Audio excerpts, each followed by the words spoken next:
ఒక పర్యాయం ఈ ఉదయకాలపు శుభాలు తెలియజేస్తున్నాం.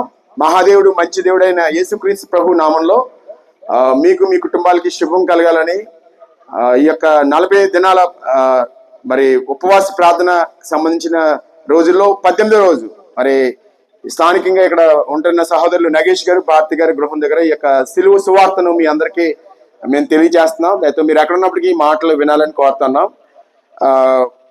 మనలో కొంతమందికి ఈ సిలువ అనగానే మరి దేవుడు లేకపోతే యేసుక్రీస్తు ప్రభు వారు ఏ మాత్రం శక్తి లేకుండా లేకపోతే బలహీనుడై తప్పించుకోలేక చనిపోయాడు, ఆయన్ని అందరూ దూషించారు, లేకపోతే తిట్టారు, కొట్టారు, ఆయన చేతగాక మరి తప్పించుకోలేక బలం లేక మహిమ లేక చనిపోయాడని చాలా మంది అనుకుంటారు కొంతమంది.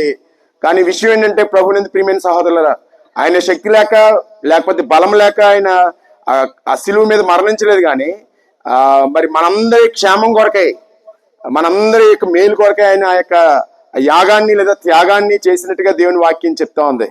ఆయన మరి సిలువ నుండి తప్పించుకోలేని శక్తిహీనుడు కాదు, ఆయన అంత బలహీనుడు కాదు. కానీ నీ కొరకు నా కొరకు మనకి విడుదల ఇవ్వడం కొరకు మన క్షేమం గురించి ఆయన తన ప్రాణాన్ని క్రయధనంగా దానంగా మన కొరకు సమర్పించారు.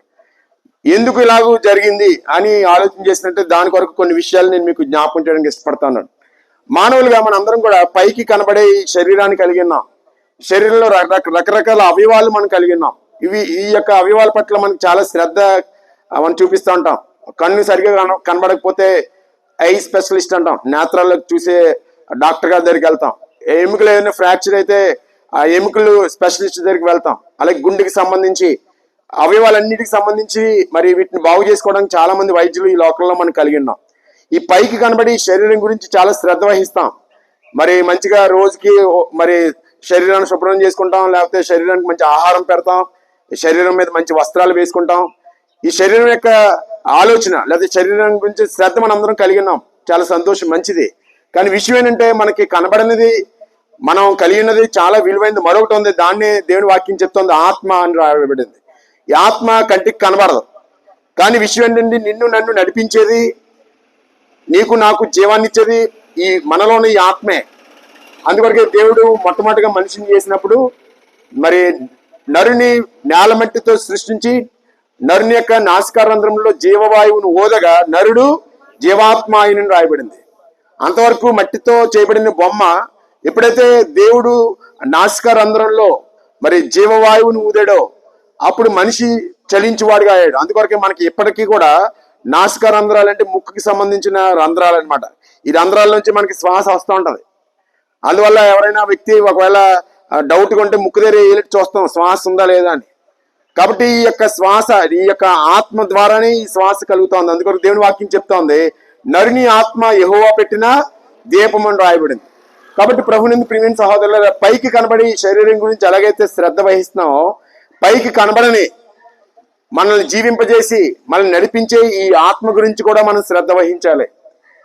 ఏమంటే ఈ శరీరానికి చాలా ఏర్పాట్లు మనం చేస్తున్నాం, కానీ చాలా మంది ఈ ఆత్మ గురించి గ్రహింపు లేకుండా ఉన్నారు. ఈ శరీరానికి రకరకాల వ్యాధులు కలిగినప్పుడు మరి డబ్బు ఖర్చు పెట్టి, సమయం ఖర్చు పెట్టి, శక్తి ఖర్చు పెట్టి బాగు చేయించుకుంటున్నాం. కానీ ఆత్మకు పట్టిన ఈ యొక్క వ్యాధి గురించి చాలా మంది తెలియకుండా ఉన్నారు. ఈ రోజున ఈ మాటలు వింటున్న ప్రియమైన సహోదరులరా, ఈ యొక్క విలువైన శ్రేష్టమైన ఈ ఆత్మ మరణము లేనిది, అంతము లేనిది. ఈ శరీరానికి ఒక ముగింపు అనేది ఉంటది. ఇప్పుడు బాగున్నాం, ఈ బలంగా ఉన్నాం, చాలా అందంగా ఉన్నాం, కానీ నాకు రోజు వయసు గడిచే కొద్దీ ఈ శరీరం యొక్క మరి బలం తగ్గిపోతూ ఉంటది, రంగు తగ్గిపోతూ ఉంటది, బలహీనం అయిపోతూ ఉంటాం. మనం నడవలేని స్థితికి వెళ్ళిపోతాం. చివరికి ఏదో రోజున ఈ యొక్క శరీరం నశించిపోద్ది. కానీ మనలో దేవుడు ఉంచిన ఈ యొక్క దీపమైన ఆత్మ నాశనం లేనిది, ఎల్లప్పుడూ ఉంటది. కానీ మరి ఎక్కడ ఉంటది అనే ఆలోచన గురించి మనం చేయవలసినటువంటి వారమైనాం. కాబట్టి ఇటువంటి ఈ ఆత్మ, నిరంతరము జీవించి ఈ ఆత్మ, నిన్ను నన్ను నడిపించి ఈ ఆత్మ, దీని యొక్క పరిస్థితి గురించి మనం ఆలోచన చేసినట్లు దేవుని వాక్యం చెప్తా ఉంది. 32వ కీర్తన 2వ వచనంలో ఆత్మలో కపటము లేనివాడు ధన్యుడని రాయబడింది. అంటే దాని అర్థం ఏంటంటే ఆత్మలో కపటం ఉంటది. ఆత్మకి కొన్ని రకాలైన బలహీనతలు ఉంటాయి. శరీరానికి ఏ విధంగా అయితే బలహీనతలు ఉన్నాయో ఆత్మకి కూడా బలహీనత ఉంది. శరీరానికి బలహీనత గురించి మనం పట్టించుకుంటున్నాం, కానీ ఆత్మకి బలహీనత గురించి పట్టించుకునే వారు ఎవరు? దీన్నే బైబిల్ భాషలో హృదయం అని కూడా సంబోధించబడింది. హృదయం అన్నిటికంటే మోసకరమైనది, అది ఘోరమైన వ్యాధి గలదని రాయబడింది. కాబట్టి ఈ ఘోరమైన వ్యాధి మరి ఆత్మకు పట్టి మరి తద్వారా మన ఆత్మ భారభరితమైన ఆత్మగా మారిపోయింది. యెషయా గ్రంథం 61:3 భారభరితమైన ఆత్మ. మరి ఈ యొక్క ఘోరమైన వ్యాధి కలిగిన భారాన్ని మనం భరిస్తా ఉన్నాం. అలాగే మనోదుఖం కలిగి ఉన్నాం. ఈ ఆత్మలో ఎవరైతే ఈ కపటం కలిగి ఉంటారో, ఆత్మలో భారం ఎవరికైతే ఉంటుందో, ఆత్మలో మరి ఈ యొక్క స్థితి ఎవరైతే కలిగి ఉంటారో వారందరూ ఒక రకమైన నిరుత్సాహంతో మరి మనోదుఖంతో ఉంటారు. అంతేకాకుండా దేవుని వాక్యం చెప్తా ఉంది, మరి చెరలో ఉన్న ఆత్మ, మరి దేవుని వాక్యంలో రాయబడిన మాటలు, పాపం చేయు ప్రతి వాడిని పాపమునకు దాసుడు, చెర. కాబట్టి ఈ యొక్క ఆత్మకి పాపం అనే వ్యాధి పట్టినట్టుగా దేవుని వాక్యం చెప్తా ఉంది. ఈ శరీరానికి పట్టిన వ్యాధిని బాగు చేసుకోవడానికి చాలా మంది వైద్యులు ఉన్నారు, కానీ ఆత్మకు పట్టిన ఈ పాపం అనే వ్యాధిని తొలగించే వారు ఎవరున్నారు? ఆలోచన చేయండి. ఒకవేళ ఈ శరీరానికి పట్టిన వ్యాధిని మనం బాగు చేయించుకునేది కొద్ది కాలం సౌఖ్యంగా ఉండొచ్చేమో, కానీ ఆత్మకు పట్టిన ఈ పాపం అనే వ్యాధి ద్వారా మరి భయంకరమైన నరకపు శిక్షకు మనం పాత్రులమై ఉన్నాం. అందుకొరకే ఓ భక్తుడు ఏమన్నాడంటే, నా ఆత్మను పాతాళంలో విడిచిపెట్టద్దు అని ప్రార్థన చేస్తున్నాడు. ఈరోజు నీ మాటలు వెంటనే ప్రియమైన సహోదరులరా, శరీరానికి పట్టిన వ్యాధి ద్వారా కొన్ని రకాలైన సందర్భాలు, కొన్ని రకాలైన బలహీనతలు ఈ లోకంలో అనుభవిస్తాం. కానీ ఆత్మకు పట్టిన ఈ పాపం అనే వ్యాధి ద్వారా కలిగే బలహీనత ఏంటో తెలుసా? మనం వెళ్ళే స్థితి ఏంటంటే నిత్య నాశనము, అనగా దాని అర్థం ఏంటంటే నరకము, పాతాళము. అందువల్ల దేవుని వాక్యం చెప్తుంది, పాపం వల్ల వచ్చే జీతము మరణం, అనగా నిత్య నాశనం, ఎవరు కూడా విడిపించలేని స్థలం. మరి అటువంటి స్థలంలోనికి వెళ్ళిపోతున్న ఈ యొక్క మానవ జాతిని, ఆత్మలకు పట్టిన పాపమనే వ్యాధిని, ఆత్మలో మరి ఉన్న యొక్క పాపమని భారాన్ని తొలగించడానికి యేసు ప్రభు వారు ఈ లోకంలోనికి వచ్చారు. అందుకొరకే ఆయన ఇచ్చిన పిలుపు కూడా అదే పిలుపు, ప్రయాసపడి భారం మోసుకుంటున్న సమస్త జనులారా మీరు నా యొద్దకు రండి, నేను మీకు విశ్రాంతినిస్తానని ప్రభు పిలుస్తున్నారు. కాబట్టి ఈ ఆత్మకు పట్టిన పాపాన్ని తొలగించడానికి మరి దీనికి మందు ఏంటి అంటే, శరీరానికి సంబంధించిన ప్రతి దానికి ఒక మందు ఉంటుంది. ఇంజెక్షన్ రూపంలోనూ, టాబ్లెట్ రూపంలోనూ, టానిక్ రూపంలో మనం తీసుకుంటాం. తద్వారా ఆ దగ్గర నుండి, జ్వరం నుంచి, శరీరానికి కలిగిన వ్యాధి నుంచి మనం విడుదల పొందుతున్నాం. కానీ ఆత్మకు పట్టిన పాపం అనే వ్యాధికి మందేది? ఆలోచన చేయండి. దేవుని వాక్యం చెప్తా ఉంది, యేసు రక్తము ప్రతి పాపం నుండి మనల్ని కడిగి పవిత్రంగా చేస్తుంది. మన ఆత్మకు పట్టిన పాపం అనే వ్యాధిని తొలగించడానికి మందు ఏంటంటే ప్రభు రక్తం, యేసు రక్తము. అందుకొరకే రక్తమాంసము లేని ఆ దేవుడు, ఆత్మస్వరూపి అయిన ఆ దేవుడు మరి మన పాపమునకు విరుగుడు కలగడానికి, పాప ప్రాయశ్చిత్తం చేయడానికి రక్తమాంసములు ధరించుకొని ఈ లోకంలోనికి మానవుడిగా ఎత్తించారు. యేసు ప్రభు వారు ఒక మతానికి సంబంధించిన దేవుడు కాదు, ఒక కులానికి, ఒక ప్రాంతానికి సంబంధించినటువంటి వారు కారు. ఆయన లోకంలో ఉన్న మనుషులందరినీ, అనగా నిన్ను నన్ను కూడా ఈ పాపం అనే వ్యాధి చేత పీడించబడుతున్న మన ఆత్మలను రక్షించడానికి ఈ లోకానికి దిగి వచ్చారు. దిగి రావడమే కాకుండా ఆయన తన ప్రాణాన్ని, తన రక్తాన్ని మన కొరకు చిందించారు. రక్తంలో ప్రాణం ఉంటుంది. రక్తం మరి అలా కంటిన్యూగా పోతే ఒక వ్యక్తి ప్రాణం పోతే, అలాగే యేసు ప్రభు వారు మరి తన రక్తం అంతా చివరి రక్త పొట్టు వరకు మనందరి యొక్క పాపముల కొరకై, మన పూర్వీకులు చేసిన పాపముల కొరకు, మన అపరాధముల గురించి, మన తర్వాత రాబోతున్న తరముల యొక్క పాపముల కొరకై ఆయన కలువరి శిలువలో తన రక్తాన్ని మరి చిందించారు.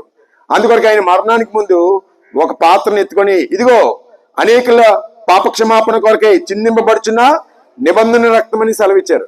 కాబట్టి యేసు ప్రభు వారు చేతకాక, శక్తి లేక మరి ఆ 3 మేకులతో కొట్టబడి, తల మీద ముళ్ళ కిరీటం పెట్టబడి, ఒళ్ళంతా కొడ దెబ్బలు తిన్నది దేని కొరకంటే నీ యొక్క, నా యొక్క పాపముల నుండి మనల్ని విడిపించడం కొరకై అవసరమైన యొక్క క్రైదనాన్ని యేసు ప్రభు వారు కలువరి శిలువలో చిందించారు.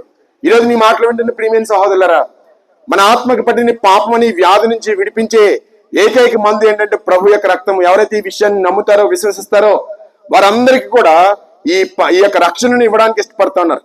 శరీరానికి కలిగే వ్యాధి నుంచి విడుదల పొందడాన్ని స్వస్థ అంటాం, హీలింగ్ అంటాం. కానీ ఆత్మకు పట్టిన రోగము నుండి విడుదల పొందడాన్ని రక్షణ అంటారు. ఈ ఆత్మరక్షణ అనేది మరి యేసు ప్రభు వారు ఇవ్వడానికి ఇష్టపడుతున్నారు. అందుకొరకే ఇందాక మనం చదివిన వాక్య భాగంలో మరి విశ్వాసమునకు ఫలము అనగా ఆత్మరక్షణని పొందుచు చెప్పన శక్యమును మహిమాయుక్తమైన సంతోషం గలవారై మీరు ఆనందించుతున్నారు అని అపోస్తలుడైన పేతురు చెప్పినట్టుగా మనం చూస్తున్నాం. కాబట్టి ఈ మాటలు వెంటనే ప్రియమైన సహోదరులారా, ఏ విధంగా ఈ ఆత్మరక్షణ మనం పొందగలం ఆలోచించేయండి. శరీర స్వస్థత కావాలంటే డాక్టర్ గారి దగ్గరికి వెళ్ళాలి, మన సమస్య చెప్పుకుంటాం, ఆయన ఇచ్చిన మందులు ఏవైతే ఉన్నాయో వాటిని వాడతాం. తద్వారా ఈ శరీర సంబంధించిన వ్యాధి నుంచి కొద్ది కాలం మనం విడుదల పొందుతాం. మరి ఈ ఆత్మ సంబంధించిన రక్షణ పొందాలంటే ఏం చేయాలి? ఆత్మ రక్షణ అనుగ్రహించే ప్రభు దగ్గరికి రావాలి. అందుకొరకు ఆయన మనం పిలుస్తున్నాడు, ప్రయాసపడి భారం మోసుకొంచున్న సమస్యలు నా దగ్గరికి రండి. ఎందుకొరకు ప్రభు నిన్ను పిలుస్తున్నాడంటే నీ ఆత్మకు పట్టిన పాపం అనే వ్యాధిని తొలగించడానికి, నీ ఆత్మలో ఉన్న పాప భారాన్ని తొలగించడానికి నిన్ను పిలుస్తా ఉన్నాడు ఆయన. మరి పాపం ద్వారా చెడిపోయిన నీ యొక్క ఆత్మని, నీ హృదయాన్ని బాగు చేయడానికి పిలుస్తా ఉన్నాడు. అందుకొరకే సామెతల గ్రంథం 23:26 నా కుమారుడు నీ హృదయమును నాకిమ్ము అని ప్రభు సెలవిస్తా ఉన్నారు. కాబట్టి దయతో ఆలోచన చేయండి. మరి పాపం అనే వ్యాధిని బట్టి కృంగిపోయి కృషించిపోయి నిత్యనాశనానికి వెళ్ళిపోతున్న మానవ జాతిని అందరినీ కూడా మరి రక్షించడానికి యేసు ప్రభు వారు రక్తమాంసములు ధరించుకొని నీ వలే నా వలే ఒక నరునిగా ఈ లోకంలోనికి ఈతించడమే కాకుండా ఆయన తన పవిత్రమైన రక్తాన్ని కలువరి శిలువలో చిందించారు. ఆయన రక్తం ద్వారా మాత్రమే మన పాపములకు విడుదల కలిగి ఉంది. అందుకొరకే యేసు రక్తము ప్రతి పాపం నుండి కడిగి పవిత్రగా చేయని రాయబడింది. రక్తం చిందింపబడకుండా పాప క్షమాపణ కలగదని రాయబడింది. సర్వపాప పరిహారం రక్త ప్రోక్షణం ఆవశ్యకం, తద్రక్తం పరమాత్మైన పుణ్యదాన బలియాగం అని రాయబడింది. పద సారం ఏంటంటే మనుషులు పాపములు పోవాలంటే మరొక మనిషి కాదు, లేదా మరొక పశువు కాదు, పక్షి కాదు, దేవుడే స్వయంగా తన రక్తాన్ని చిందించాలి. ఆ పరిశుద్ధ రక్తం ద్వారా మాత్రమే మన పాపములు పరిహరించబడతాయి. ఒకవేళ మన పాప పరిహారం జరగకపోతే మనం వెళ్ళేది నిత్య నాశనము, నరకపు శిక్షలోనికి, పాతాళంలోనికి. మరి మానవులుగా మనం అందరం వెళ్లే సందర్భం, ఆత్మలు నశించిపోయే సందర్భం. అటువంటి సందర్భంలో మానవ జాతిని రక్షించడానికి యేసు ప్రభు వారు ఈ లోకంలోనికి వచ్చారు. అందుకొరకే రాయబడిన మాట ఏంటంటే నశించిన దాన్ని వెతికి రక్షించుటకు మనుష్య కుమారుడు అనగా యేసుక్రీస్తు ప్రభు వారు ఈ లోకంలోనికి వచ్చాను. ఈ రోజు ఈ వాక్యం ద్వారా దేవుడు మిమ్మల్ని వెతుకుతా ఉన్నాడు. దేవుడు మీ వాక్యం ద్వారా మిమ్మల్ని రక్షించడానికి ఇష్టపడతా ఉన్నారు. ఎవరైతే ఈ వాక్యాన్ని విని ఈ మాటలు నమ్మి విశ్వసిస్తారో ఆ విశ్వాసానికి ఫలం ఏంటంటే మరి ఈ యొక్క ఆత్మరక్షణ. ఒక చెట్టు మనం వేసిన తర్వాత ఆ చెట్టు ఎదిగిన తర్వాత దాని నుండి ఫలం ఆశిస్తాం. ఆ మామిడి చెట్టు అయితే మామిడి ఫలం, ఉసిరి చెట్టు అయితే ఉసిరి ఫలాలు. ఏ చెట్టు అయినా ఒక పువ్వో కాయో ఆశది, దాని నుండి మనం ఆశిస్తాం. అలాగే విశ్వాసం ద్వారా కలిగే ఫలం ఏంటంటే మరి ఆత్మరక్షణ కలుగుతుంది. ఈ రోజున ఎవరైతే ప్రభు యందు విశ్వాసం ఇస్తారో వారందరికీ కూడా ఆత్మరక్షణను ఇవ్వడానికి ఇష్టపడుతూ ఉన్నారు. ఒకవేళ భౌతికంగా మీరు ఎంత ధనవంతులైనప్పటికీ, ఎంత బలవంతులైనప్పటికీ, ఎన్ని ఆధిక్యతలు ఉన్నప్పటికీ ఆత్మరక్షణ పొందకుండా మన జీవితాలు ముగిస్తే మనం నిత్య నాశనానికి వెళ్లే సందర్భం, నరకానికి పాతాళానికి వెళ్లే సందర్భం. ఇటువంటి సందర్భంలో ఉన్న మానవ జాతిని రక్షించడానికి యేసు ప్రభు వారు వచ్చి ఉచితంగా ఈ ఆత్మరక్షణని ఇవ్వడానికి ఇష్టపడుతున్నారు. ఎలాగో ఈ ఆత్మరక్షణ పొందగలమంటే యేసు ప్రభు అని నీ నోటితో ఒప్పుకొని నీ హృదయం మంది విశ్వసించిన యెడల నువ్వు రక్షింపబడతావని దేవుని వాక్యంలో రాయబడింది. అంతేకాకుండా మనం విన్న వచనం ప్రకారం మరి దేవుడి లోకం ఎంతో ప్రేమించును కాగా ఆయన తన అద్వితీయ కుమారునిగా పుట్టిన వాని విశ్వాసం ఉంచి ప్రతి వాడును నశింపక అనగా నరకానికి పోకుండా నిత్య జీవం పొందినట్లు అనగా రక్షణ పొందినట్లు ఆయనను అనుగ్రహించను. ఆయన ఈ లోకంలోనికి తీర్పు తీర్చడానికి రాలేదు, కానీ ఆయన ప్రజలందరినీ రక్షించడానికి వచ్చారు. కాబట్టి యేసు అనగా రక్షకుడు, మన పాపం యొక్క పర్యావసానాల నుంచి, పాపం యొక్క పరిస్థితుల నుంచి విడిపించే దేవుడు. కాబట్టి అటువంటి ప్రేమగల ప్రభు మీ వైపు ఆయన చేతులు చాపి ఉన్నాడు. సిలువ మీద చేసిన పని అదే. కాబట్టి సిలువ చేతకాక చనిపోలేదు, శక్తి లేక చనిపోలేదు, కానీ మన అందరి ఆత్మలను పాపం అనే భయంకరమైన వ్యాధి నుండి విడిపించడానికి ఆయన కలువరి శిలువలో తన ప్రాణాన్ని పెట్టాడు, తన రక్తాన్ని చిందించారు. ఈ ఆత్మరక్షణ అనేది ఎవ్వరు కూడా ఇవ్వలేరు. ప్రభుత్వాలు, ప్రజలు, ప్రభువులు, ఈ లోక సంబంధమైన యొక్క ధనగణతలు ఎవ్వరు కూడా మరి ఈ ఆత్మరక్షణను ఇవ్వలేరు. కానీ ఇంత గొప్ప ఆత్మరక్షణను యేసు ప్రభు వారి సిలువ కార్యం ద్వారా మనకు అనుగ్రహించారు. కాబట్టి ఈ సిలువ వార్త నీకు నాకు శుభవార్త. ఈ సిలువలో ప్రభు చేసిన త్యాగము మనందరి విడుదల కొరకు చేసిన త్యాగము. ఆయన చేసిన త్యాగం ద్వారా మాత్రమే మనకి క్షమాపణ కలుగుతుంది. కాబట్టి ప్రభు మిమ్మల్ని అందరినీ పిలుస్తున్నారు. లోబడిన వాళ్ళని ప్రజల వైపు దినమంతా నా చేతులు చాపుతుందని రాయబడింది. ఒకవేళ ఇప్పటి వరకు అనేక పర్యాయాలు మరి ప్రభుని దూషించిన వారుగా, ద్వేషించిన వారుగా, ఆయన విశ్వాసించిన బిడ్డల్ని హేళన చేసిన వారుగా ఉంటే ఉండొచ్చు, కానీ అయినప్పటికీ కూడా దేవుడు మనల్ని ప్రేమిస్తున్నాడు. కారణం ఏంటంటే ఆయన నిన్ను సృష్టించిన సృష్టికర్త, తల్లి గర్భంలో నిన్ను రూపించిన వాడు ఆయనే, నీకు ఈ యొక్క శరీరాన్ని అమర్చిన వాడు ఆయనే, నీలో ఆత్మ ఉంచినటువంటి వాడు ఆయనే. కాబట్టి అటువంటి ప్రేమగల దేవుడు ఆయన మనల్ని ప్రేమిస్తా ఉన్నాడు. శాశ్వతమైన ప్రేమతో నేను మిమ్మల్ని ప్రేమిస్తున్నానని ప్రభు సెలవిచ్చారు. అంతేకాకుండా దేవుని వాక్యంలో రాయబడిన మాటలు ఏంటంటే కన్న తల్లి అయినా తన బిడ్డను మర్చునేమో కానీ నిన్ను మరవనని ప్రభు సెలవిచ్చారు. నార చేతుల మీద నిన్ను చెక్కుని ఉన్నానని ప్రభు సెలవిచ్చారు. కాబట్టి ఈ మాటలు వెంటనే ప్రియమైన సహోదరులరా, మరి ఎంత విలువైన గొప్ప రక్షణ మరి వాక్యం ద్వారా మీ మధ్యకి వచ్చింది. దయతో మరి ఆలోచన చేయండి, మరి వివేచించండి. మరి ఆత్మరక్షణ పొందుకోవడానికి మీరు ముందుకు రావాల్సిందిగా ప్రభు పేట కోరుతున్నాం. మరి ఇలాగ చేయడానికి అవసరమైన సమాచారం మరి మీకు ఇవ్వబడిన పుస్తకాల్లో ఉంది, అయితే ప్రేమతో వాటిని చదవండి. అలాగే మరిన్ని వివరాలు తెలుసుకోవడానికి మందిరానికి మిమ్మల్ని ఆహ్వానిస్తున్నాం. జే రామవారిపేట నునగుప్పల వారి వీధిలో ఉన్న హౌస్ ఆఫ్ జీఎస్ యేసు మందిరం తరపున మీకు ప్రత్యేకమైన ఆహ్వానం. ఒకవేళ మీరు ఏ మందిరానికి వెళ్ళిన వారైతే దేవుని సన్నిధికి వచ్చి మీ యొక్క మరి విషయాలు చెప్పడం ద్వారా మీ కొరకు మేము ప్రార్థన చేయడం ద్వారా అదే సమయంలో విలువైన